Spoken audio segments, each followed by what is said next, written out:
പൂരും പാട്ടൊക്കെ കഴിഞ്ഞ് ഞങ്ങൾ വീട്ടിലേക്ക് പോന്നു കേട്ടോ. 2 ദിവസത്തെ ലീവ് പെട്ടെന്ന് കഴിഞ്ഞു. ഇത്തവണ വീട്ടിലിരിക്കാനേ ടൈമിൽ കിട്ടിയിട്ടില്ല. ഏട്ടനെ കണ്ടിട്ടേ ഇല്ല. ഏട്ടൻ എപ്പോഴാണ് വന്ന് കയറുന്നത്, എപ്പോഴാണ് പോകുന്നതെന്നൊന്നും ഒരു സമയം ഉണ്ടായിരുന്നില്ല. ഇറങ്ങി കുറച്ച് കഴിഞ്ഞപ്പോൾ തന്നെ ചെറുതായിട്ട് മഴ അങ്ങനെ ചാറുന്നുണ്ട് കേട്ടോ. ഈ മഴ എപ്പോഴും ഞങ്ങളെ പറ്റിച്ചുകൊണ്ടാണ്. ഞങ്ങൾ എവിടെ നിൽക്കണം അവിടെ മഴ പെയ്യും. പിന്നെ എല്ലാവരും പറയും ഇന്ന് അവിടെ പെയ്തിരുന്നു മഴ, ഇന്ന് ഇവിടെ പെയ്തിരുന്നു. ഞങ്ങൾക്ക് ആകെ ഈ ചാറൽ മാത്രമേ കിട്ടുന്നുള്ളൂ.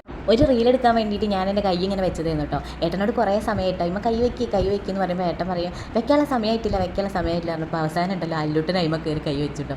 എത്ര നേരമായി അമ്മ ഈ പറയുന്നത് പറഞ്ഞിട്ട്. അല്ലെങ്കിൽ എന്തെങ്കിലും പറയുമ്പോൾ ഏട്ടന് ഭയങ്കര ഗമയാട്ടോ, ഒന്നിനും നിന്ന് തരില്ല. അല്ലൂട്ടിൻ്റെ സംശയവും സംസാരമൊന്നും കേൾക്കാതെ നിന്നപ്പോഴാണ് ബാക്കിക്ക് നോക്കുന്നുണ്ട്. അപ്പോൾ അവൻ അവിടെ കിടന്ന് ഉറങ്ങി തൂങ്ങും കേട്ടോ. കുട്ടിക്ക് കിടക്കാനുള്ള സ്ഥലം അവിടെ അപ്പം ഇല്ലായിരുന്നു, കാരണം ഞങ്ങളുള്ള സാധനങ്ങളൊക്കെ കുത്തി കയറ്റി വെച്ചിട്ടുണ്ട്. പിന്നെ വണ്ടി ഒരു സ്ഥലത്ത് നിർത്തിയിട്ട് അപ്പം തന്നെ മഴ ഇങ്ങനെ തുടങ്ങുന്നുണ്ട് കേട്ടോ. പിന്നെ അവനെ റെഡിയാക്കി കിടത്തിയിട്ട് ഞങ്ങൾ പിന്നെ പോയിട്ട് അപ്പോഴേക്കും മഴ നല്ലോണം പെയ്തു കേട്ടോ.